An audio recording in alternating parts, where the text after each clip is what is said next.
2 Samuel capítulo 6. 2 Samuel capítulo 6. Quero ler com vocês aqui apenas o verso 11 e contar um pouco dessa história, como sempre, colocando você dentro do contexto. 2 Samuel 6, verso 11. E ficou a arca do Senhor em casa de Obed-edom, o giteu, 3 meses. E abençoou o Senhor a Obed-edom e toda a sua casa. Meus queridos irmãos e amigos, lembre sempre, a arca do Senhor representa a presença de Deus. Nesse tempo aqui, nesse contexto. Bom, quero voltar um pouquinho à história sobre a arca, para você se situar dentro desse momento aqui da caminhada do povo de Deus. A arca do Senhor, ela havia sido roubada lá em 1 Samuel, não 2, como aqui. Em 1 Samuel capítulo 4, verso 11, a gente encontra um momento que a arca é roubada, ela é saqueada do meio do povo de Deus pelos filisteus. Quem se lembra dessa história deve também não se esquecer do que aconteceu com essa arca quando estava no meio de um povo que não era o povo de Deus. Ela trouxe maldição para aquele povo. Então, por pouco tempo, as pessoas perceberam que aquela arca trouxe maldição para aquele povo, que não era o povo de Deus, e eles devolveram a arca. Não vou entrar em detalhes aqui agora sobre o que aconteceu com o povo, mas eles devolvem a arca. E está lá em 1 Samuel ainda, capítulo 6, versículo 2, o momento em que eles devolvem a arca para o povo de Deus. Então, a presença de Deus volta para o povo de Deus. Vamos colocar assim entre aspas. Bom, quando essa arca chega de volta para o povo de Deus, ela é colocada lá na terra de Abinadab. Abinadab era um homem que tinha muitas terras e a arca foi colocada lá, a Bíblia diz, num outeiro, ou seja, num lugar um pouco mais alto, a arca foi colocada lá, né, devolvida pelos filisteus, ela foi deixada na terra de Abinadab e ficou lá com certeza por mais de 20 anos. A arca na terra de Abinadab, num canto da terra, lá num outeiro, numa montanha, por mais de 20 anos. Ela fora então ali, o que aconteceu?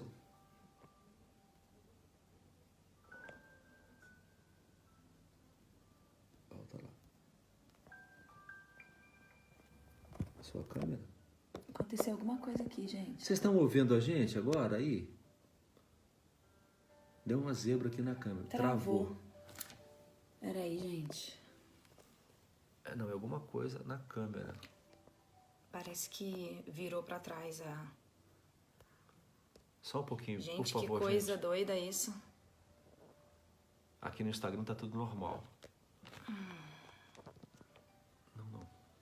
Deixa eu tentar. Vamos tentar ficar sem sair. No telefone. A câmera tá aqui atrás, Não, é? Ela tá filmando o espelho. Então como é que inverte aqui? Aqui, ó. Ok, pessoal. Muita luta, né, gente? Muita luta. Ok. Vamos lá. Tudo bem agora? Agora sim, né? Beleza. Coisas de celular. Não caiu não. Ele mudou, ele saiu do nada. Então vamos lá, vamos continuar. Um dedinho misterioso tocou ali na inversão da câmera. Ok. Mistérios. Tudo bem agora, pessoal? Acho que agora tá tudo tranquilo. Então vamos lá. Lembrando, a arca, então, presença de Deus, ficava no meio do povo de Deus, foi saqueada pelos filisteus, levada para a terra dos filisteus, trouxe maldição para aquela terra, eles decidiram devolver a arca para o povo de Deus. E a arca foi colocada nas terras de Abinadab, lá num canto, num outeiro, esquecida. De certa forma, desprezada, tá? Nas terras de Abinadab. Ou seja, presença de Deus desprezada, não era prioridade para o povo de Abinadab. Bom, nesse tempo, Saul assumiu o reinado sobre o povo de Israel. O povo pediu um rei, Saul assumiu o reinado. E durante todo o reinado de Saul, a gente não tem notícia da presença da arca. Então a gente conclui que a arca estava nas terras de Abinadab durante o tempo de Saul como rei. E foi um tempo onde não houve bênção. A gente vai encontrar uma série de tragédias no reinado de Saul. Aí nós entramos no texto que nós lemos hoje aqui. Quando Davi assume o reinado, quando Davi assume a sua posição como rei sobre o povo de Israel, se você observar aqui no capítulo 5 de 2 Samuel, vamos encontrar o momento em que Davi assume o reinado. E no capítulo 6 ele toma a primeira decisão importante dele: trazer a arca de volta para o meio do povo. trazer a arca de volta para o lugar dele. Trazer a presença. A presença, trazer a presença. A arca simboliza a presença de Deus.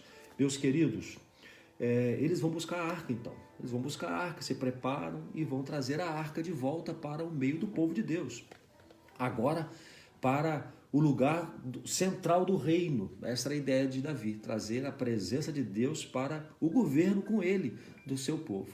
Meus queridos, quem se lembra da história, quando eles vão buscar a arca, né? Eu não quero entrar em muito detalhe para não... Depois você vai ler, é uma história incrível. Você tem que ir lá olhar. Quando eles vão buscar a arca, eles pegam a arca, eles fazem um carro novo de boi, um carro bacana, colocam um boi top, os bois tops para puxar aquele carro. Eles colocam a arca em cima daquele carro e acontece um acidente, né? O boi tropeça, pisa em falsa e a arca quase cai. E aí Uzá vai lá e coloca a mão na arca e ele morre na hora, fulminado. E aí ficam todos assombrados, Davi entra em crise, Davi fica preocupado, como é que eu vou fazer para trazer a arca, olha só o que aconteceu e tal. Eles pegam a arca e levam para a casa de Obed-Edom. E aí nós entramos exatamente no nosso texto de agora. Então, trazem a arca de Abinadab, mas embora a intenção seja certa de trazer a arca, eles não trazem da forma correta. A gente, quando lembra da construção da arca, a gente lembra que Deus mandou colocar argolas nas laterais e passavam traves por aquelas argolas. E a arca tinha que ser trazida nos ombros. Os sacerdotes traziam a arca nos ombros. Essa é a forma certa de trazer a arca. Eles não trouxeram o jeito certo, colocaram num carro de boi, o boi tropeça, a arca cai, alguém vai colocar a mão e morre fulminado. E aí a arca é conduzida para a casa de Obed-Edom. A nossa palavra hoje está exatamente nesse momento. Você está dentro do contexto comigo aqui agora. A arca está na casa de Obed-Edom. E a Bíblia diz que Davi volta, né? Volta para casa chateado, né? Para Jerusalém. Volta chateado e tudo, volta, né? Poxa, não conseguimos trazer a arca, como é que eu vou fazer e tal. E a arca fica na casa de Obed-Edom. E ali na casa de Obed-Edom é o texto que nós lemos aqui. O Senhor abençoou a casa de Obed-Edom. Ficou apenas 3 meses ali e veio a bênção do Senhor sobre a casa de Obed-Edom. A gente percebe então que não é simplesmente ter a presença dentro do nosso contexto, mas é como nós consideramos essa presença. Abinadab tinha a arca lá nas suas terras, mas talvez de lado, a presença de Deus esquecida, a presença de Deus não reverenciada. E na casa de Obed-Edom percebemos que o coração deles era outro, porque ali a arca do Senhor, na sua casa, a presença de Deus, considerada como presença, respeitada, observada, trouxe a bênção sobre toda a sua família. Ao ponto de que a notícia chegou a Davi, olha, a arca está lá há 3 meses e está bombando lá a casa de Obed-Edom. Aí Davi, então vamos buscar a arca. E aí ele vai buscar a arca do jeito certo. A gente vai falar sobre isso daqui a pouquinho. É exatamente esse texto que diz ali, ficou a arca do Senhor na casa de Obed-Edom, o geteu, 3 meses. E o Senhor o abençoou e toda a sua casa. Gente, que coisa linda pensar que a materialização da presença de Deus na casa desse homem transformou tudo dentro daquele lugar. A gente sabe que nesse tempo do Velho Testamento, gente, a presença de Deus, ela era materializada nessa arca. Mas depois, quando Jesus vem e ele morre e o Espírito Santo desce, então agora a presença de Deus não é mais materializada em objetos. A presença de Deus agora, ela é em espírito. Como diz lá para aquela mulher, Deus é espírito. E ele se importa que aqueles que o adorem em espírito e em verdade. Então, gente, vamos lá. Hoje nós não vivemos mais o tempo onde a presença de Deus está materializada em coisas, tá? Isso era o tempo do Velho Testamento. Hoje nós vamos trazer a presença de Deus de outras maneiras e é isso que a gente quer falar com vocês. A gente está vivendo um momento onde a gente precisa ainda mais da presença de Deus na nossa casa. Então, quando essa presença entrou nessa família aqui desse homem, Obed-Edom, a presença de Deus mudou tudo ali. Ele foi altamente abençoado, ele enriqueceu, ele foi agraciado de uma forma tão grande que a notícia chegou lá em Jerusalém do rei. Disseram assim, Davi, você não tem noção do que está acontecendo.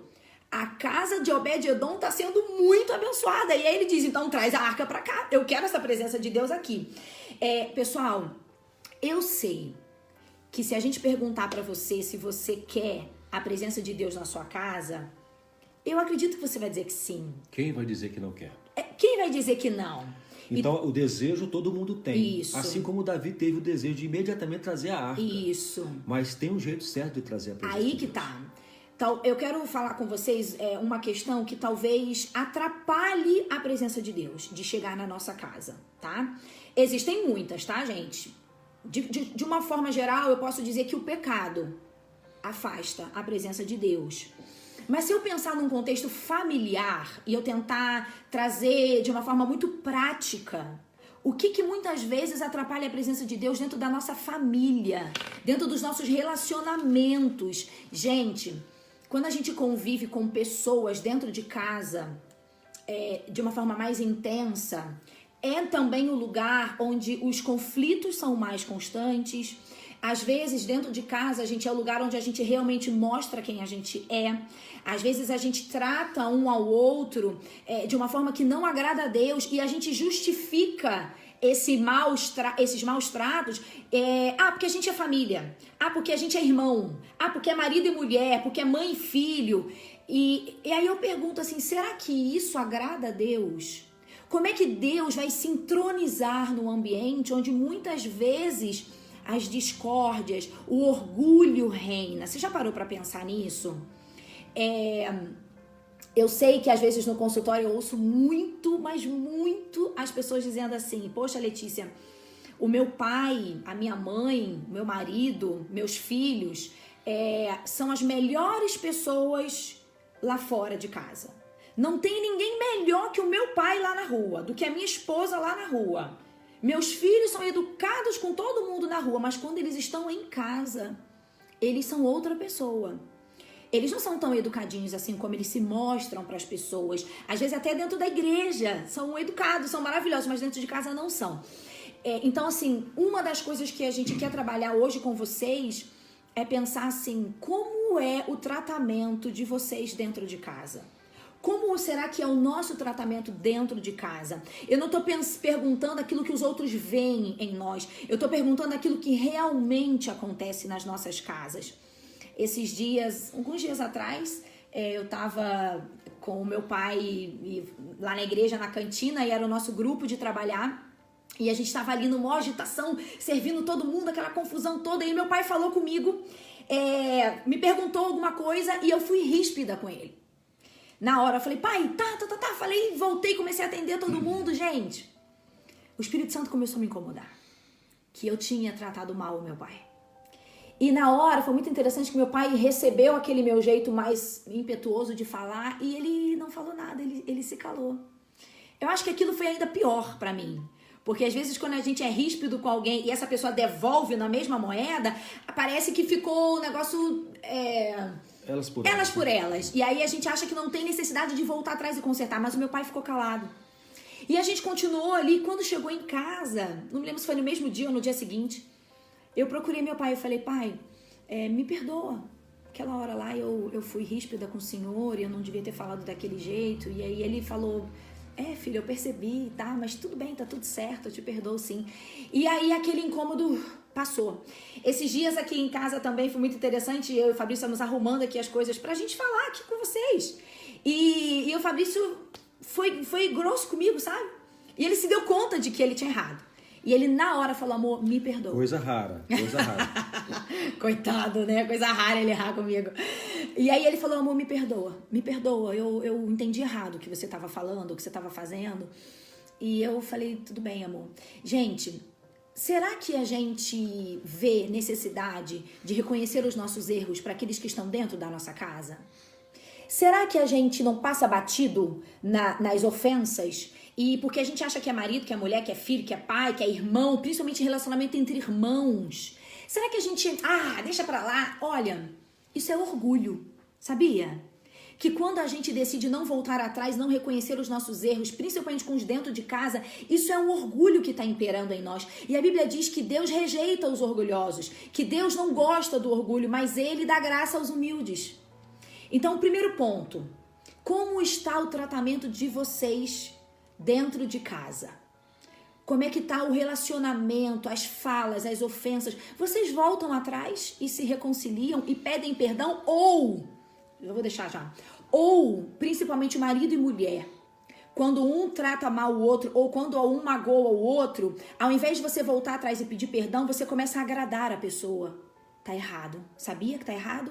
Por exemplo, a esposa foi grosseira com o marido, tratou mal, e ela sabe que ela errou, e ao invés dela ir lá e voltar atrás e pedir perdão, amor, me desculpa, eu tava nervosa, ela vem e faz um cafezinho e traz pra ele.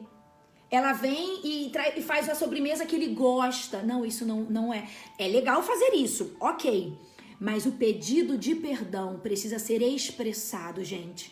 E essa quarentena tá revelando isso. Deixa eu te interromper, só para pontuar, colocar as pessoas dentro do que nós estamos falando aqui. Nós estamos falando sobre a consideração quanto à presença de Deus. Então, nós estamos falando sobre a manutenção da presença de Deus em nossa casa.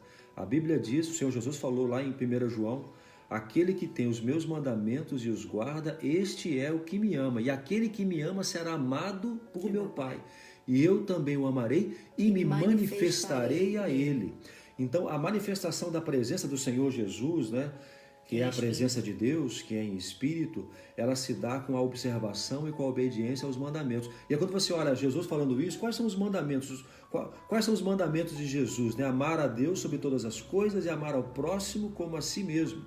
Então, a manutenção, a consideração, a observação acerca da presença de Deus em casa, ela se dá pela forma como nos tratamos e como também lidamos com Deus, a relação que temos com Deus.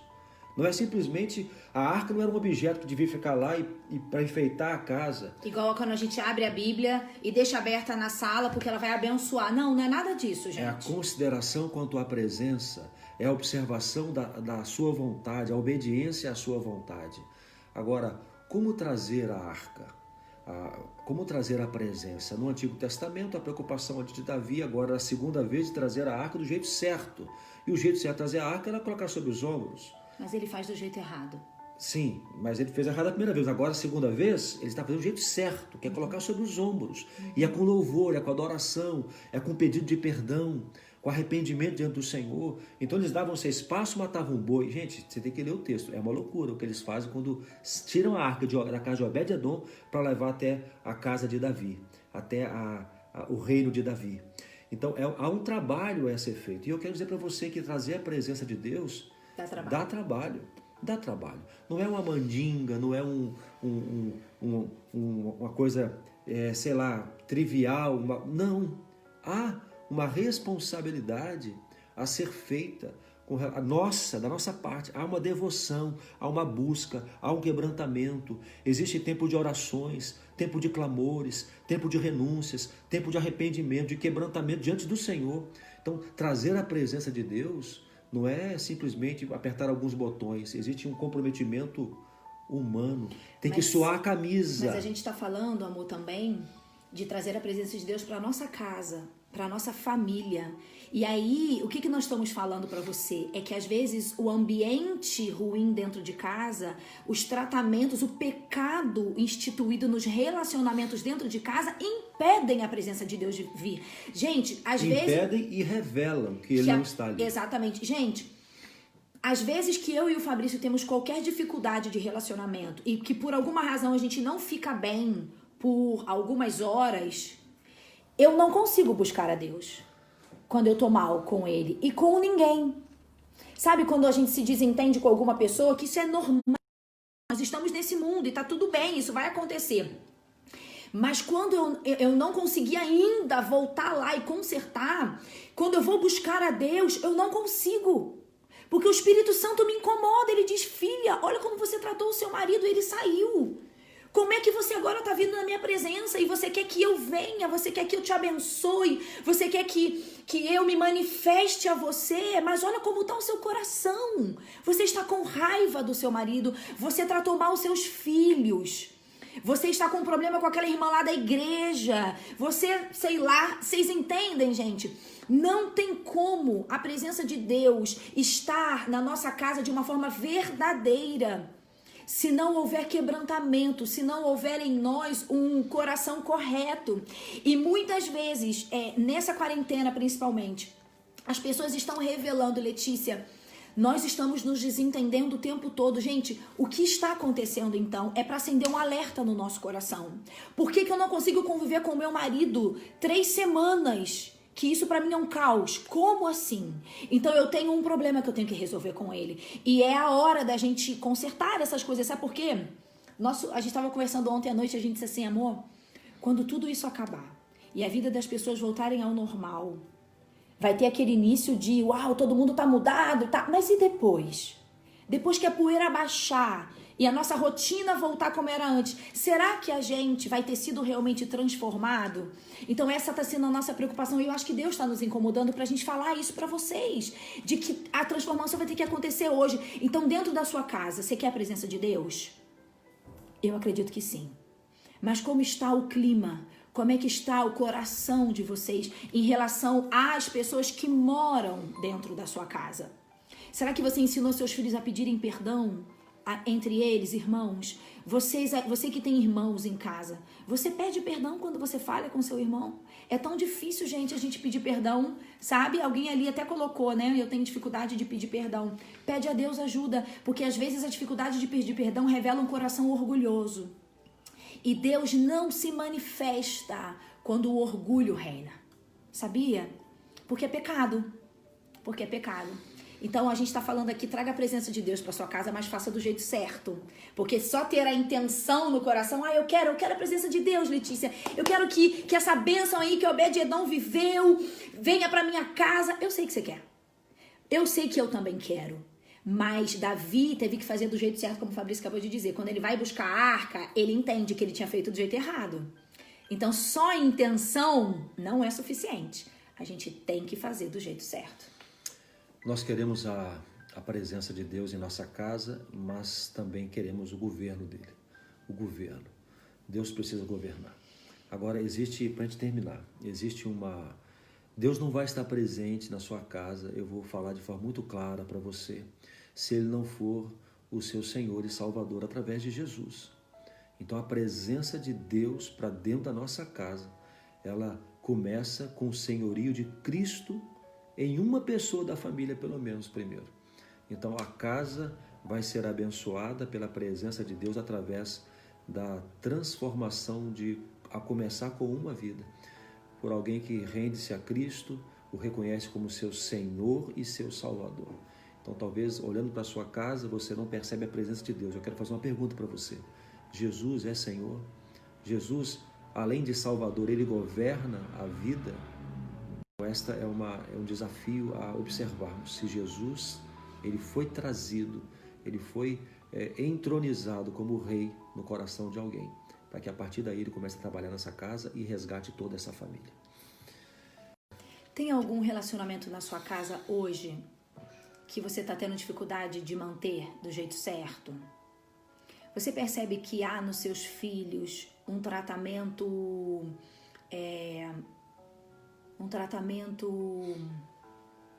como é que é a palavra? Um tratamento desonroso, sabe assim? Seus filhos não honram você, pai e mãe. Seus filhos te tratam de uma forma errada. Precisa consertar isso. Entre os irmãos, há respeito no tratamento entre irmão com irmão? No tratamento entre marido e mulher, como está sendo isso? Vocês têm a prática do perdão, voltar atrás e pedir perdão? Eu trato de tantas pessoas, gente, que têm mágoas de familiares. Mágoa de marido, mágoa de mulher, de filhos, sabe por quê? Porque nunca ouviram um pedido de perdão. Foram feitas ofensas, foram feitas mágoas, foram cometidos pecados graves nesse relacionamento e nunca houve me perdoe, eu estava errado. Mas talvez você está ouvindo e está falando assim, é verdade, não me pediram perdão, falharam comigo, meu marido, mas a pergunta é assim, você também tem a prática de pedir perdão quando você erra? Eu tô batendo muito nessa tecla hoje, sabe, gente? Porque eu sinto de Deus, que nós estamos sendo revelados em relação a como está a nossa casa e principalmente como nós estamos nos tratando. Então eu vou terminar minha fala para o Fabrício finalizar também, dizendo assim, seu coração é orgulhoso para pedir perdão? Se você responder que sim, eu acredito que você tenha certas dificuldades de relacionamentos. E se você tem dificuldade de relacionamento, significa que o seu coração está em pecado. Se o seu coração estiver em pecado, a presença de Deus, ela não pode habitar. Porque a presença de Deus, ela vem quando o nosso coração está quebrantado, contrito, arrependido. Entende? É fácil? Não, não é fácil. Quando eu tenho que pedir perdão pro Fabrício, gente, é claro que é difícil. Porque pedir perdão para alguém é você se colocar abaixo dele. Dizendo, olha, me perdoe, porque eu errei. Para Deus é muito fácil pedir perdão. Mas para alguém que tá aqui na mesma linha da gente, é difícil. Pedir perdão para um filho, né, amor? Quando a gente trata mal um filho, é claro que a gente faz isso sem querer. E muitas vezes a gente tem que abaixar a cabeça e dizer, filho, perdão. Amém, amém. Olha, gente, a vida é mais simples. Eu sempre tenho dito isso. Quando a gente entende o Evangelho, quando a gente entende e submete à palavra de Deus, a vida é muito mais simples. A gente aprende a pedir perdão, a gente se torna mais humilde, né? É até engraçado falar isso, né? Que parece que quando a gente fala isso, a gente fica desumilde, como diz os meninos adolescentes aí. Mas a vida é mais simples, a gente pede perdão, a gente reconhece os erros, a gente aprende a respeitar o outro, a amar o outro de outra forma. Então, a Obed-Edom, com a arca ali na sua casa, sendo transformado, ele e a sua família, eu acredito que ele olhava para aquela arca e ele se rendia, e eles se dobravam, eles se curvavam ante aquilo que representava a presença de Deus. Nos dias de hoje, faça a mesma coisa, faça o mesmo.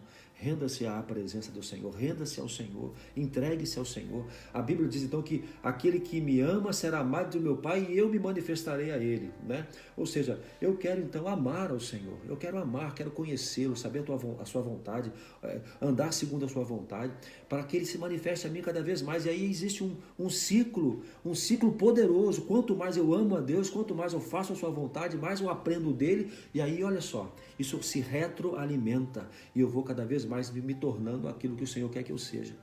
Traga a presença de Deus para a sua casa. Clame ao Senhor. Entregue o trono da sua casa para o Senhor. E você vai perceber que isso vai ser poderoso. E a começar de vai alcançar toda a sua família, abençoar toda a sua casa. Amém. Amém? Vamos orar então? Hã? Qual vai ser o foco dessa oração, amor, de hoje? Pensar. A gente já tem feito oração por todo esse contexto, várias coisas, né? Temos orado pelos profissionais que estão trabalhando, temos orado por sustento, temos orado por pessoas que estão em hospitais, temos orado por tudo isso. Mas acho que nessa manhã, diante dessa palavra, qual seria o foco da nossa oração? Talvez o que eu tenho que fazer, qual é a minha parte, né? Se dependesse de mim, Deus estaria na minha casa? No que depende de mim, Deus está em minha casa, está em minha família? Qual é a minha parte? Qual é a minha responsabilidade? São reflexões que temos que fazer. Eu estou cooperando com a presença e com o governo de Deus na minha casa? Ou não? Não sei. Sim, acho alguma que é coisa isso. nesse sentido. Você se colocar diante de Deus, confrontado por Ele. Você está fazendo a sua parte? Que a gente espera muito que outro faça, né? Mas eu estou fazendo a minha parte. Se depender só de mim, Deus estaria no trono da minha família? Eu tenho uma questão que eu até posso dividir com vocês. Nós tivemos o privilégio, ano passado, de recebermos nossos pais morando aqui com a gente, né? Os meus pais.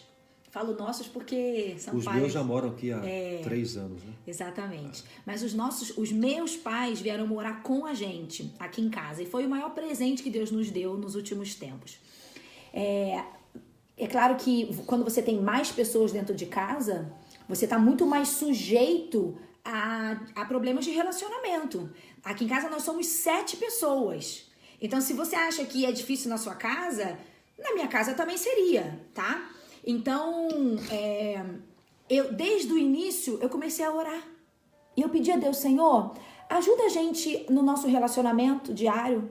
Ajuda a gente no tratamento um com o outro. Ajuda os meus filhos a respeitarem os avós dele. Deus, me ajuda como filha a respeitar os meus pais na forma que eu falo com eles, na forma que eu trato. Ajuda-me a honrá-los nas necessidades que porventura eles tenham. Como também quando os meus sogros vieram morar na cidade, essa oração eu fazia todos os dias. Deus, me ajude a ser a nora que os meus sogros precisam. Deus, me ajude a abençoá-los. Me ajude a amá-los como se fossem meus pais. Gente, eu fiz essa oração não uma, não duas, não duas, não três. Eu fiz muitas vezes essa oração. E hoje, o que eu vivo com os meus sogros é algo que Deus faz a gente viver. Nós nos amamos. Nós nos tratamos bem. E hoje aqui em casa eu posso dizer que isso também acontece. Não temos problemas? Temos. Não temos dias onde a gente dá ali um passa fora um no outro? Temos sim. Mas a gente percebe e a gente volta atrás. Então, quero te dizer o seguinte. Se você está tendo dificuldade em qualquer convivência na sua casa, que hoje a gente acabou dando um foco para isso, eu queria te dizer, peça ajuda a Deus. Deus, eu não tenho paciência com meu marido. Pede ajuda a Deus. Deus, eu não estou aguentando os meus filhos. Peça ajuda a Deus. Porque Deus ouve essas orações também. Então, acho que a gente pode pedir a Deus misericórdia, quebrantamento e humildade. Amém. Vamos orar então? Vamos levantar um clamor aos céus. Então convido você a fechar os seus olhos agora. Por favor, se desconecte um pouco do que está ao seu redor para estarmos, de certa forma, conectados ao Senhor. Ó Pai, nós te agradecemos mais uma vez, Senhor, Deus Todo-Poderoso, Senhor de todas as coisas. Pai, não há nada que lhe seja impossível e nada lhe saia ao controle, Senhor. Pai, nesse tempo de reclusão, nesse tempo de privações que estamos vivendo, Pai, nada melhor do que buscar a Tua presença. Nada melhor do que estar diante do Senhor, nada melhor do que ler a Tua palavra, de conversar acerca da Tua vontade, Pai. Que oportunidade rica estamos vivendo de nos aproximar do Senhor e perceber o Senhor também se aproximando de cada um de nós. Eu quero colocar, ó Pai, cada vida, a vida de cada pessoa que está conosco agora aqui, Pai, que está de alguma forma sendo impactado por esta palavra que é Tua, Senhor. Pai, o desejo do Senhor é estar em nossa casa. O desejo do Senhor é assentar-se no trono da nossa família, ser aquele que governa, aquele que manda, aquele que é amado, aquele que é respeitado, que é honrado, aquele que é obedecido, Senhor. Sabemos que este é o Teu desejo, Pai. Por isso, Senhor Deus, constrange-nos, Senhor, a olhar quem somos nós hoje, o quanto temos de governo do Senhor em nossa vida, se de fato o Senhor se assenta no trono ou nós estamos no trono. Fazemos a nossa vontade, cumprimos os nossos desejos ou estamos observando a Tua vontade, o Teu querer e andando segundo a Tua vontade, Pai. Senhor, revela-nos, confronta-nos nessa manhã, Senhor Deus. Pai, o quanto de nós, ou o quanto nós estamos fazendo, qual é a nossa parte, a parte do quebrantamento, a parte do buscar. A Tua palavra diz que se nós o buscarmos, nós iremos encontrá-lo, Senhor. Estamos fazendo isso verdadeiramente na Sua palavra, Senhor Deus. Estamos buscando o Senhor na Sua palavra, Pai. Senhor, a Tua palavra diz que quando nós batemos, a porta se abre, Senhor Deus. Então nós queremos bater na porta. Queremos bater e clamar e orar, não porque mereçamos, mas fazemos isso em nome de Jesus, Pai.